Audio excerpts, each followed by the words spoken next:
17절부터 32절까지 말씀을 통해서 간음과 이혼에 대한 예수님의 말씀, 간음과 이혼에 대한 예수님의 말씀이라는 제목으로 하나님의 말씀을 상고하도록 하겠습니다. 예수님께서는 율법에 대한 말씀들을 쭉 하시죠.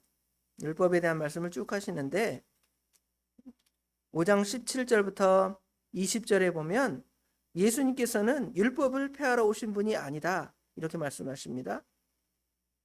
많은 사람들은 복음이 중요하기 때문에 율법은 중요하지 않다, 율법은 지킬 필요가 없다, 율법은 생명이 없다 하지만 예수님께서는 예수님의 구원을 그 율법과 연관시켰습니다. 물론 우리가 율법을 지켜 구원받는 것은 분명히 아닙니다. 우리가 구원받는 것은 오직 예수 그리스도를 믿음으로 구원을 받습니다. 그러나 예수님께서 구원받은 성도들에게 율법을 주셔서 하나님의 뜻을 깨닫게 하시고 먼저 우리의 죄악들, 부족함을 깨닫게 하셔서 하나님께 나아가는 길을 율법은 우리에게 보여줍니다. 율법이 없이는 내가 죄다 이거를 알 수가 없어요. 예를 들어 법이 없는 사회에서 누가 이게 죄다 하면 그게 무슨 죄야? 다 자기 나름의 법을 만들어서 죄를 죄가 아니라고 할 수 있는데 율법은, 하나님의 말씀은 우리로 하여금 죄가 죄임을 가르쳐 줍니다. 그러면 그 죄로 말미암아 죄의 싹은 사망이기 때문에 영원히 죽을 수밖에 없죠. 그래서 우리 인간은 결국은 나는 죄인입니다, 나는 할 수 없습니다 라는 것을 우리 하나님께, 우리 예수님께 고백할 수밖에 없고, 그러면 우리가 어떻게 할까요? 우리가 어이없고 그러죠. 지난 주일에 오순절 성령이 강림하셔서 베드로 사도가 거기 모인 많은 사람들에게 하나님의 말씀을 선포하죠. 너희들이 예수님을 십자가에 못 박아 죽였다, 너희들의 죄다, 이렇게 그 죄를 지적할 때에 그 하나님의 말씀을 듣는 사람들이 무엇라고 말하냐면, 그들이 이 말을 듣고 마음에 찔려 베드로와 다른 사도들에게 물어 이르되 형제들아 우리가 어찌할꼬? 죄를 깨달으면 우리가 어떻게 하면 되겠습니까?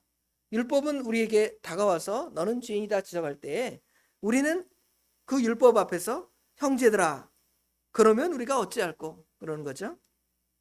그럴 때에 제가 여러분에게 뭐라고 선포하는 거예요? 율법을 지켜야 구원받습니다, 그렇게 선언하나요? 그러지 않습니다. 베드로가 이르되 너희가 회개하여 각각 예수 그리스도의 이름으로 세례를 받고 죄사함을 받으라. 그리하면 성령을 선물로 받으리니. 율법으로 시작해서 어디로 가는 거예요? 성령으로 가는 거죠. 그러니까 율법은 악하고 우리를 정죄하고 버릴 것이 아니라 우리로 하여금 예수님께 가는 루트를 만들어주는 거예요. 얼마나 좋습니까? 뿐만 아니라 구원받은 성도들에게 율법을 주셔서 앞으로 너희들 이렇게 살아라 하고 가르쳐 주시는 거예요. 이스라엘 백성들에게 율법을 주실 때에 이스라엘 백성들을 애굽 땅에서 너희들 율법 지키면 너희들을 애굽 땅에서 구원해 줄게, 그렇게 하지 않았죠? 하나님께서 이스라엘 백성들을 애굽에서 건져 주시고 이제 홍해 바다를 건너서 광야 사막, 그 다음에 가나안 땅에 이르게 하실 때까지 그들을 시내 산에서 잠깐 머물게 하신 후에 그들에게 율법을 주신 거예요. 십계명을 주신 것입니다. 십계명의 서문에 나는 너희를 애굽 땅 종되었던 곳에서 너희를 구원해낸 여호와니라, 이렇게 처음에 선언하죠. 그렇게 선언한 다음에 제1은, 제2는, 그 다음에 10개는, 제10은 십계명을 주신 거예요. 그래서 율법은 결코 폐하는 것이 아니라고 말씀하지요. 우리 주님께서 내가 율법이나 선지자를 폐하러 온 줄로 생각하지 말라. 17절에 폐하러 온 것이 아니라 완전하게 하려 오셨다 그랬죠. 그러면서 율법을 재해석하십니다. 지난주에는 살인에 대한 예수님의 재해석을 말씀드렸고요. 오늘 27절부터 32절까지는 간음과 이혼에 대한 우리 주님의 해석을 우리에게 가르쳐 주십니다. 같은 원리, 똑같은 원리예요. 먼저는 옛사람이 말한 바, 그랬죠? 옛사람이 말한 바, 또는 여기 27절에 보면 또 간음하지 말라 하였다는 것을 너희가 들었으나, 이 말씀도 다 옛사람이 말한, 성경이 원래 말씀했던, 십계명에서 원래 말씀하셨던 간음하지 말라 또는 이혼하지 말라, 이 말씀을 자기들이 그 임의로 성경을 해석해서 가르치는 것이 바로 유대인들이었고 바리새인들이었고 서기관들이었습니다. 그럴 때 예수님께서 똑같은 원리로 설명을 해주는 것이죠. 살인하지 말라는 말씀을 왜곡해서 남을 죽이지만 않으면 나는 살인하지 않았다 그랬는데, 예수님께서는 살인의 본뜻을 형제로 미워하고 증오하고 라가라하고 미련한 놈이라고 하고 저주하고 욕하고 비난하고 이러는 것조차도 살인이다, 우리 주님께서 정의하셨죠. 그 원리로 똑같이 7계명 간음하지 말라도 같은 원리로 적용하신 것입니다. 서기관과 바리새인들은 이 7계명 중에서 특별히 어떤 부분을 얘기했냐면, 7계명 간음에 대한 그 정의를 축소하고 실제로 육체적인 간음이나 그런 이유 때문에 이혼이 가능한 것은 성경에 보면 간음한 연고 외에 이혼하지 말라 그랬는데, 보통 이 간음을 핑계로 무슨 얘기를 하냐면 이혼의 얘기를 하는 거죠. 그러나 예수님께서는 이 간음의 진정한 정의를 말하면서 너희들 이 법에 걸릴 자가 없지 않느냐, 그렇게 말씀하시면서 너희들 다 간음한 자다, 이렇게 우리에게 가르쳐 주시는 것이죠. 예수님께서는 여자를 보고 마음속에 더러운 음욕을 품든지 또는 남의 아내를 탐내든지 이런 죄를 다 간음으로 이렇게 지정하신 것입니다. 7계명을, 하나님 말씀을 굉장히 축소하고 자기들의 편의대로 해석하지만, 예수님께서는 이러한 허위와 위선을 이렇게 무속도로 지적하시면서 간음에 대한 이야기를 다시 말씀하시는 것입니다. 산상수훈에서 말씀하시는 아주 공통적인 그 단어가 있습니다. 어떤 단어가 있냐면 마음이라는 단어입니다. 처음에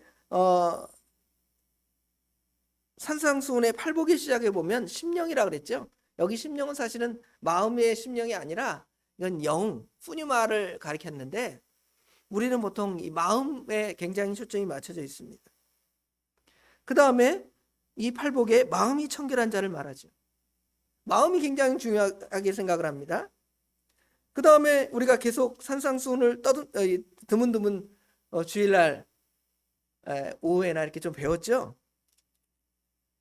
구제나 기도나 금식, 6장 1절부터 18절의 말씀에 보면 이 경건 생활도 마찬가지. 구제하는 것, 남에게 내가 1억을 기부했다, 5천만 원을 기부했다, 대단한 거죠. 그러나 그 중심이 뭐냐는 것이죠. 기도하는 것도 마찬가지입니다. 저는 새벽 기도도 합니다. 철야 기도도 하고요. 금식 기도도 합니다. 그런데 우리 주님께서는 그 마음도 아신다는 것이죠. 구제할 때에 은밀하게 하라. 기도할 때에도 남에게 보여 자랑하는 마음으로 기도하지 말라. 금식할 때에도 다른 사람들에게 나는 이렇게 40일 금식합니다, 얼굴 보세요, 내가 40일 금식한 얼굴 아닙니까? 그렇게 보여주지 말라는 것이죠. 그렇죠.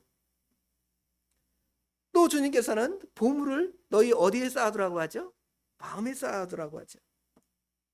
마음에 대한 이야기를 계속해서 산상수훈 전체를 꿰뚫면서 마음의 이야기를 하시는 거죠.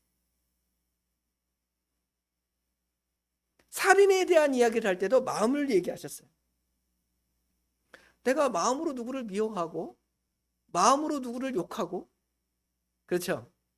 이게 무슨 죄가 되느냐 하지만, 예수님께서는 그 살인의 동기가 처음부터 마음의 시작에서 나온다는 것이죠. 마음에서 미워하는 마음으로부터 시작해서 마지막에는 그 사람을 돌로 쳐 죽이는 살인으로 연결됩니다. 미워하는 마음에 분노가 나오고, 분노가 나와서 저주하고, 저주가 나와서 그 사람을 돌로 치는 거예요. 이게 연결이 되잖아요. 그게 다 마음과 연결된 거예요.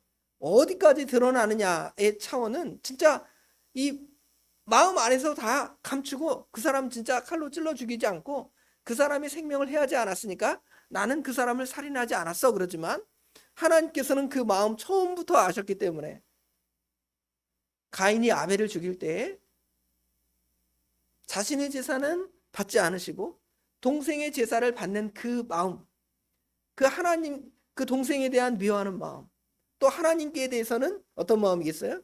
서운한 마음. 그 마음이 시작되어서 점점 분노를 쌓다가 나중에는 동생을 죽이는 거예요. 근데 우리는 뭐만 안 하면 되는 거예요? 죽이지만 않으면 되는 거예요. 간음도 마찬가지입니다. 마음속에 욕심이 있습니다. 어떤 예쁜 여자를 보니까 마음에 들어요. 어떤 잘생긴 남자를 보니까 마음에 들어요. 마음에 갖고 있다가 어떻게 하는 거예요? 내가 실제로 그런 기회가 되면 그런 자리로 나아가는 거예요.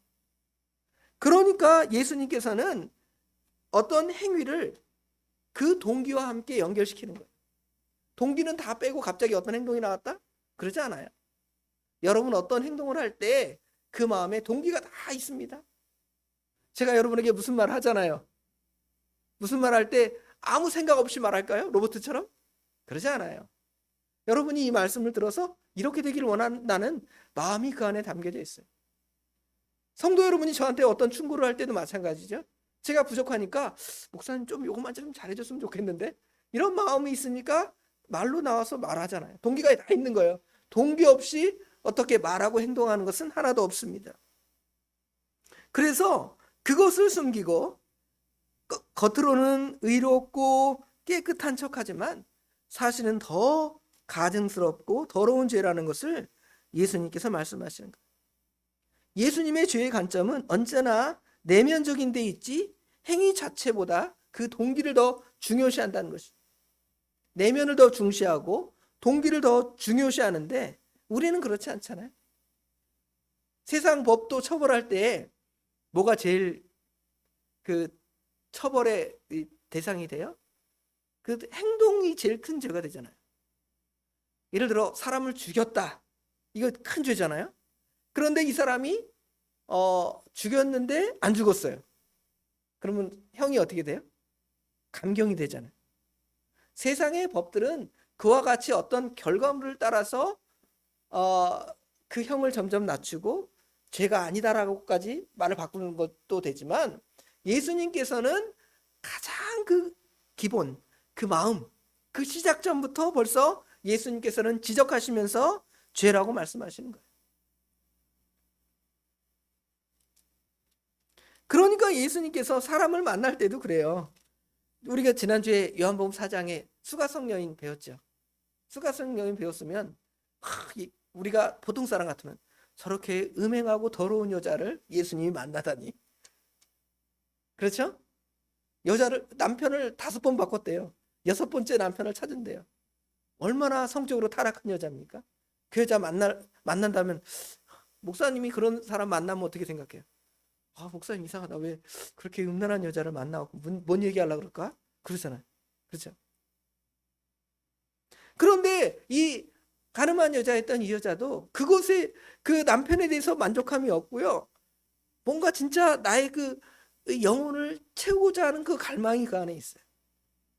그러니까 예수님이 그 동기, 그 마음을 아시니까, 외적인 더러운 그것보다 그 마음을 아시니까 찾아가서 예수님의 말씀을 전해준 거예요. 그렇잖아요.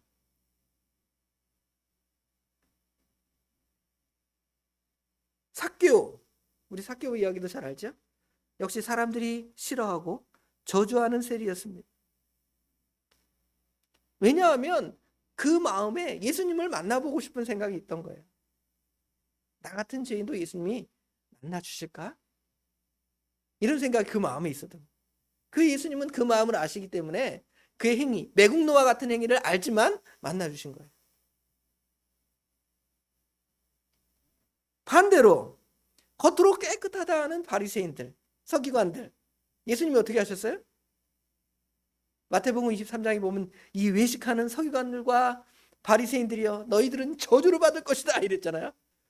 예수님이 저주를 별로 안 하셔요. 우리는 가끔 누구에 대해서 우리 마음에 안 들면 막 저주하고 악담을 퍼붓는데 예수님은 저주를 별로 안 하시는데 저주받은 예수님께 저주의 말을 들은 사람들이 있어요. 그게 누구예요?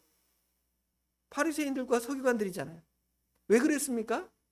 예수님은 그들의 마음과 동기를 아시기 때문에 그런 거예요. 여기도 마찬가지로 간음이라는 것도 그 마음과 동기가 훨씬 더 중요한 역할을 한다는 것을 볼 수가 있습니다. 성적으로 타락한 시대, 성경은 지금이나 똑같이 우리에게 간음하지 말라고 말씀합니다. 하나님은 이 간음에 대한 원리를 어디로부터 적용을 시키냐면 결국은 창세기 1장, 2장으로 돌아가서 하나님께서 우리에게 주신 그 부부의 원리, 아담이 홀로 있는 것이 좋지 아니하니 그 짝을 내가 만들어줘야 되겠다 하신 거기로부터 시작된 거예요. 그래서 우리 인간이 가지는 성욕 자체에 대해서 성경은 부정하다, 더럽다 하지 않았습니다. 정상적인 관계 안에서의 그것은 악한 것이 아니라 하나님께서 우리에게 주신 축복입니다. 그러나 여기서 간음은 그것을 벗어난 거예요. 하나님이 원래에게 우리에게 주셨던 그 원리를 벗어나서 이런 악을 행하는 것이지. 간음하고 잘못된 성욕으로 그런 관계를 통하여 점점 이 세상을 타락시키는 그러한 일이 벌어지게 되는 것이죠. 구약 시대에 하나님께서 가장 저주한 민족이 있습니다. 하나님이 가장 저주한 민족은 어느 민족이냐면 가나안 족속들이에요. 가나안 족속처럼 성경에 저주받은 민족은 없습니다. 하나님께서 이스라엘 백성들을 가나안 땅에 들어가게 한 다음에 거기 있는 사람들은 한 사람도 남기지 말라는 거예요. 왜 그랬을까요? 그들 안에 그 죄가 너무 뿌리 박혀서 이 이스라엘을 완전히 오염시키고 타락시킬 그런 위험성이 아주 큰 거예요. 그러니까 하나님께서 그들을 다 제거하신. 그들의 죄가 어떤 죄가 가장 크냐면 우상을 섬기는 죄라고 말하기도 하지만 그들은 바알과 아세라 신을 섬기잖아요. 그런데 이들의 그 바알과 아세라 신을 섬기는 특징은 무엇과 연결이 되냐면 음행과 연결이 돼요. 신전, 자기들이 만드는 신전에 가서 자기들의 신에게 제사할 때에 이 간음죄를 행하는 거예요. 이러니 하나님께서 그것을 이스라엘 백성들이 보고 죄를 지을까 두려우니 아예 이 가나안 족속들은 그 땅에 남겨놓지 말아라 그러시는 거예요. 이런 시대가 이 세상이 그걸 추구하는 시대가 됐잖아요. 요새는 그것이 당연하고 그것이 뭐가 죄야 라고 많은 사람들이 우리 눈에 그것을 보게 하는 거죠. 미국이나 유럽 선진국들을 이 가장 뭐랄까요, 추구해야 할 것이 뭐냐를 보면 뭐 우리가 어떤 나라가 좀 선진국이 된다라고 생각을 하면 무엇을 보통 추구하냐면 민주화 정도를 봐요. 어느 정도 민주화가 되면 그 나라는 참 선진국이야 이렇게 생각을 하죠. 그러나 그러한 선진국도 막지 못하는 죄가 뭐냐면 도덕적이고 영적인 타락의 죄입니다. 이 타락은 완전히 그 사회를 붕괴시키고 더 어렵게 만드는 거예요. 그걸 모르기 때문에 우리는 그냥 그거 아무것도 아니야. 자유야. 성을 자유롭게 사용하는 그러한 것들을 추구하는 시대가 되었음을 볼 수가 있습니다. 이러한 문제를 성경은 분명히 정직하게 자세하게 설명을 하는 거죠. 이러한 죄의 문제를 정직하게 다루지 아니하면 결국은 우리가 하나님의 은혜, 이 구원과 연결되는 그 부분에 있어서 걸림돌이 될 수밖에 없게 되는 것입니다. 그래서 예수님께서는 이 죄의 문제를 단순하게 어떤 행동의 문제가 아니라 그 내면적이고 마음의 관점까지 지적하시면서 그 간음을 가늠하지 말라고 이렇게 제자들에게 아니면 지금 이 산상수훈을 듣는 자들에게 가르쳐 주시는 것이죠. 그러면 이제 이런 것들은 사실 굉장히 이겨내기 힘든 죄들입니다. 성적인 유혹이나 도박이나 술이나 담배 이런 것들 어떻게 쉽게 끊어집니까? 한번 거기에 빠지면 거기에서 그것을 제어하고 빠져나가기가 힘든 수렁과 같아요. 구렁텅이와 같습니다. 그러면 하나님께서는 그것을 어떻게 벗어날 수 있게 하시는가? 결국은 여기 보니까 아주 더 혹독함이 지금 드러나 있죠. 만일 내 오른눈이 너로 실족하게 하거든 빼어내버리라. 내 백체 중에 하나가 없어지고 온몸이 지옥에 던져지지 않는 것이 유익하며 또 만일 내 오른손이 너로 실족하게 하거든 찍어내버리라. 내 백체 중 하나가 없어지고 온몸이 지옥에 던져지지 않는 것이 유익하니라. 얼마나 그 죄를 끊는 것이 어렵고 힘든다는 걸 알 수가 있죠. 찍어버리라는 거예요. 손을 찢고 발을 찢고 눈을 뽑아버리고. 자, 그런데 어때요? 여러분, 어떤 도박하는 사람이 있습니다. 손으로 도박을 하니까 손을 잘랐습니다. 무엇으로 도박해요? 발로 도박을 하고, 발을 끊으니까 뭘로 도박을 해요? 입으로 도박을 해요. 그렇죠? 이렇게 철저하게 끊어버리라고까지 말씀하시는데 우리 인간은 안 되는 거예요. 그럼 우리 포기할까요? 포기할 수 없는 것은 하나님께서 우리에게 능력을 주셨습니다. 어떤 능력을 주셨냐면 성령님을 주신 거예요. 이게 답이에요. 성령님이 답입니다. 우리가 지난주에 오순절 성령 강림주일 그래서 오순절 성령에 대해서 같이 상고했는데 이 성령만이 답입니다. 성령을 받아가지고 뜨거워지고 막 별 희한한 거 하다 그 말이 아니에요. 성령을 받으면 성령을 받은 사람은 변화되는 거예요. 변화. 우리 예수 믿는 사람이 변화되지 않는다. 답답하잖아요. 그렇죠? 예수 믿었는데 여전히 사람들하고 싸우고 여전히 욕심부리고 여전히 부족함이 있는 사람이 있어요? 왜 그럴까요? 성령께서 그 사람을 완전하게 제압하면 그렇죠? 성령이 그 사람을 제압했다면 그 사람이 그것들이 안 나올 텐데 우리의 육체성이 그걸 넘기는 거예요. 이기는 거예요. 그러니까 우리는 무엇을 구할 수밖에 없냐면 성령 충만함을 구할 수밖에 없는 거예요. 하나님, 나의 육체의 부패성은 자꾸 나로 하여금 또 하나님의 말씀을 떠나게 하고 죄를 짓게 합니다. 성령 하나님께서 나에게 강력히 역사하셔서 이 죄를 끊어버리게 해주세요. 그러니까 여기 단순하게 눈을 뽑아버리는 것이라든지 손을 찍어버리는 것은 이 마음의 문제뿐만 아니라 성령 하나님의 그 능력으로 그 일을 가능하도록 하나님께 우리가 구하는 것입니다. 그래서 우리는 이러한 순결함을 지켜나가는 거예요. 단순하게 육체적인 순결함뿐만 아니라 마음의 문제. 요새 이 간음에 누가 불륜 저질렀다. 불륜을 저질렀을 때에도 나 그 사람하고 한 번도 잠자리를 가지지 않았는데 내가 무슨 불륜이야 말하지만 사람들은 뭐라 그래요? 플라토닉 러브도 죄다 그러잖아요. 그렇죠? 마음으로 그 사람 좋아하고 자기 아내는 별로 안 좋아하는 거예요. 자기 아내는 말로 막 무시하는 거예요.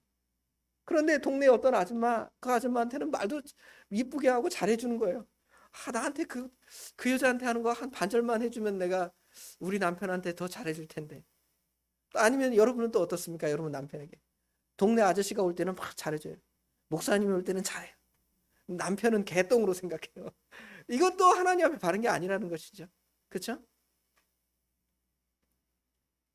그래서 육신을 관리하는 것뿐만 아니라 마음 이런 것조차도 다 근본적으로 그 악을 버리며 하나님께 바로 서야 할 것을 가르쳐 줍니다.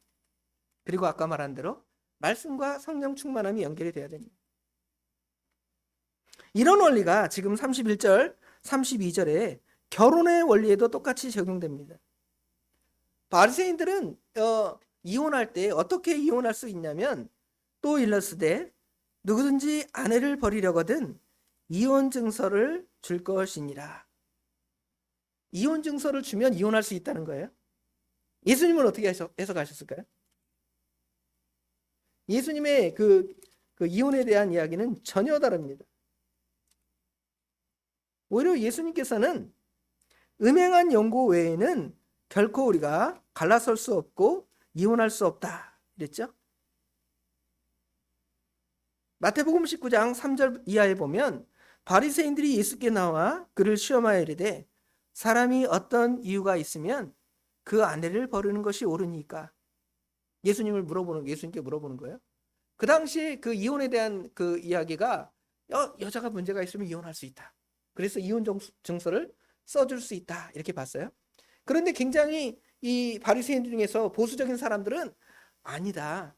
정말 가늠한 거 외에는 우리가 이 여자와 이혼할 수 없다.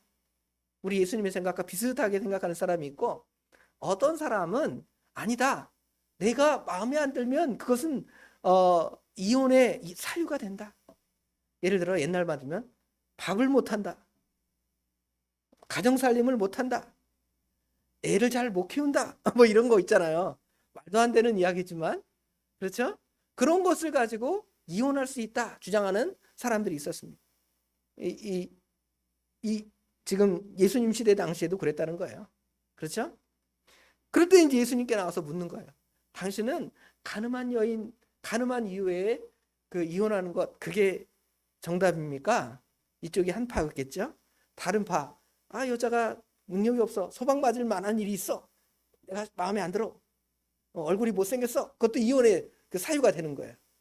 이혼할 때 어떻게 하면 이혼할 수 있냐면 유대인들은 이혼 정수만 써주면 되는 거예요.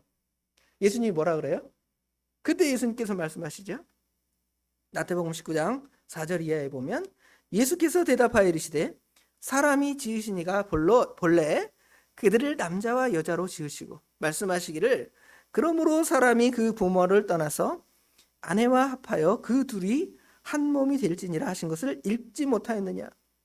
그런즉 이제 둘이 아니요 한 몸이니 그러므로 하나님이 짝지어 주신 것을 사람이 나누지 못하느니라. 예수님께서는 아예 이혼이 안 된다는 거예요. 그러니까 7절에 여짜오되 그러면 어찌하여 모세는 이혼 증서를 주어서 버리라 명하셨나이까? 묻는 거죠. 그 내용이 이제 예수님께서 이 내용이 빠져 있지만 이 내용이 이 안에 있는 거예요. 누구든지 아내를 버리려거든 이혼 증서를 써줄 것이라. 그렇게 옛사람이 말했다는 거예요. 근데 여기도 이혼 증서를 써주는 것도 사실 남자가 예전에는 그 여자를 무시하는 시대였잖아요. 여자의 인권이 없는 시대였습니다. 그러니까 여자를 이제 버리려면 뭐 종이 하나 써주는 게 무슨 문제예요? 종이 하나 쓱 써주고 이혼 이러는 거예요. 그래서 예수님께서는 그래서 성경은 모세는 그런 이혼을 함부로 하지 못하도록 증서를 써서 주라는 거예요. 그냥 이혼할 수 있는데 이런 증서 필요 없이 마음에 안 들어 밥 못해서 이혼 이럴 수 있지만 그러지 말고 최소한 그 증서를 써줘야 될 거 아니에요. 그 증서를 써줄 때에는 뭐가 있어야 돼요? 다른 논리가 있어야 될 거 아니에요. 법원에 가면 이혼 소송하잖아요. 한편에서는 이 여자가 이런 잘못했으니까 이혼입니다. 남편은 그래요? 아내는 또 어때요? 이 사람은 이래서 이혼합니다. 보니까 어때요? 둘이 똑같아요. 그렇죠? 한편만 말을 들어보면 답이 없는 거예요. 그래서 예수님께서는 그런 쉽게 이혼하는 거, 이혼을 아무것도 아니라고 생각하는 그런 것들을 막으시려고 이제 모세 시대에는 최소한 뭘 쓰라는 거예요? 이혼 증서를 쓰라는 거예요. 최소한 법에 가라는 거예요. 법정에 가라는 거예요. 법정에 가면 판사가 볼 때 진짜 이혼 사유가 되는지 안 하는지를 세상 법정에서 판단해 주잖아요. 그런데 예수님께서는 그것도 아니라는 거예요. 성경은 부부가 나누어질 수 없다라는 아주 근본적인 원리를 설명해 주는 거예요. 심지어 이 바울 사도는 나중에 그 결혼과 이혼에 대한 이야기를 할 때 그 음행한 연고 때문에 우리가 이혼할 수 있지만 받아주라는 거예요. 그것도 되게 성경의 원리는 우리가 볼 때 도저히 이해가 안 가는 그런 부분이 많이 있습니다. 물론 시대적인 그런 부분도 있긴 하지만 그러면서 지금 오늘 그렇게 하나님 말씀을 해석하는데 여기 예수님께서는 32절에 나는 너에게 이르노니 누구든지 음행한 이유 없이 아내를 버리면 이는 그로 간음하게 하며 누구든지 누구든지 버림받은 여자에게 장가드는 여자도 간음합니다. 이혼과 간음에 대한 이야기를 한꺼번에 섞어서 우리 주님께서 말씀하십니다. 사실은 두 말씀인데 지금 짧게 이렇게 붙어 있으니까 이야기한 거고, 이 말씀과 아까 말한 대로 마태복음 19장에 나오는 말씀, 예수님께서 이혼에 대해서 말씀하신 그 말씀이 붙어 있는 것을 알 수가 있습니다. 이혼도 마찬가지예요. 이 결혼의 의미를 바로 깨닫지 못하면 그냥 만족감으로 생각하는 그런 결혼을 하는 거죠. 또 이기적인 목적으로. 그러나 성경은 근본적으로 우리 믿음의 사람들이 이 그리스도의 신부라는 그런 개념들을 알면 음행을 얘기하잖아요. 야고보서 4장 4절에 가늠한 여인들이요, 가늠한 자들아. 원래는 이제 여자만 가늠했느냐, 남자도 가늠하지 않느냐. 가늠한 남자와 여자들이요. 야고보서를 그렇게 바꾸래요. 하여튼 그 여자를 자꾸 비난하는 표현 같은 것들은 성경적인 표현은 아니지만 그래도 처음에 말씀을 기록할 때 그렇게 했으니까 우리가 그렇게 받는 거예요. 하나님을 사랑하지 않고 이 세상을 사랑하는 것 영적인 간음이잖아요. 육체적인 간음이든 영적인 간음이든 하나님께서는 그것을 멀리하고 하나님을 사랑하듯이 남편을 사랑하고 아내를 사랑하고, 그것이 진정한 율법의 그 원리라는 것이죠. 율법의 근본 원리는 무엇입니까? 다시 돌아가면 사랑이잖아요. 사랑하면 살인하겠습니까? 사랑하면 간음하겠습니까? 사랑하면 간음하지 않을 거 아니에요. 누구한테 죄를 짓는 거냐면 먼저 남편이나 자기 남편이나 자기 아내에게 죄를 짓는 것이 되는 것이고요. 반대로 또 누구에게 죄를 짓냐면 그 상대방의 또 가족들이나 남자 여자 관계가 있을 거 아니에요. 사랑하면 이 죄를 결코 범할 수가 없는데 결국 우리 인간의 그 근본 원리는 사랑이 없기 때문에, 율법의 근본 원리는 사랑이라는 것을 결국 다시 가르쳐 주시는 것입니다. 오늘 예수님께서 가르쳐 주신 간음이나 또는 그 결혼, 이혼 이런 것에 대한 원리를 가르쳐 주셨는데 우리도 이 원리를 따라서 하나님의 선한 뜻을 잘 순종해 나가는 저와 우리 옛사랑교회 모든 성도님들이 되시길 주님의 이름으로 축원합니다. 네, 기도하겠습니다.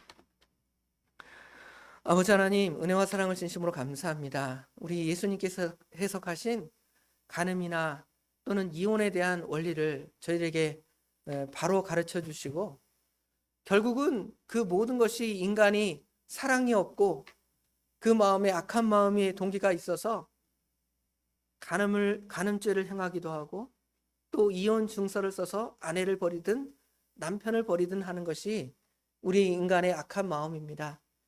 그러나 우리 주님께서는 다시 말씀으로 우리를 옥죄어서 너희들이 그렇게 악하다. 그러나 하나님께서는 근본 사랑이시고 그 사랑 안에 거하면 그것들도 다 용서할 수 있고, 우리 주님께서 우리를 용서하시기 위해서 십자가에 못 박혀 죽으시고 부활하셨다는 그 사실까지 자연스럽게 연결됨을 알 수가 있습니다. 우리도 이 원리를 따라서 정말 우리 예수님의 사랑으로 아버지 하나님, 우리가 이 죄들을 멀리하며 살아가는, 살인이나 간음이나 기타 죄들을 멀리해 나가는 저희들의 삶이 될 수 있도록 우리 하나님 친히 인도하여 주시옵소서. 우리 성도님들 아버지 하나님 건강 지켜주시옵소서. 환절기가 되어서 감기나 기타 질병으로 노출되어서 어려움이 있습니다. 아버지 하나님께서 이 건강들을 잘 책임져 주셔서 주님 앞에 나오는 일이나 또는 아버지 하나님 일상생활을 하는 그 일에 어려움 없도록 우리 하나님께서 친히 붙들어 주시옵소서.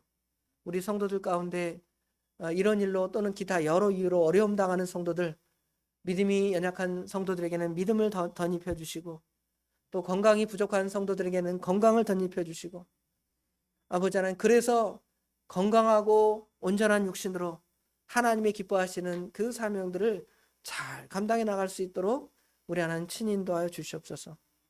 오늘 특별히 주님의 전에 나와 예배드릴 뿐만 아니라 청소하며 봉사하며 헌신하는 그 손길을 우리 하나님께서 기억하여 주시되, 아버지 하나님, 그 수고가 저 하늘에 쌓아 너희 보물을 하늘에 쌓아두라고 하신 그 말씀처럼 쌓아져서 하나님 앞에 설 때 모든 것들이 남는 그러한 귀한 역사가 나타날 수 있도록 우리 하나님 친히 인도하여 주시옵소서. 돌아가는 발걸음, 또 오늘 저녁에 가서 잠 잘 때에도 하나님께서 우리 성도들 잠 못 주무시는 우리 권사님들 잠 잘 잘 수 있도록 우리 하나님 친히 인도하여 주시옵소서. 모든 것 주님께 맡깁니다. 우리 주님께서 복되게 인도하여 주실 줄 믿사오며 예수님의 이름으로 간절히 기도드리옵나이다. 아멘.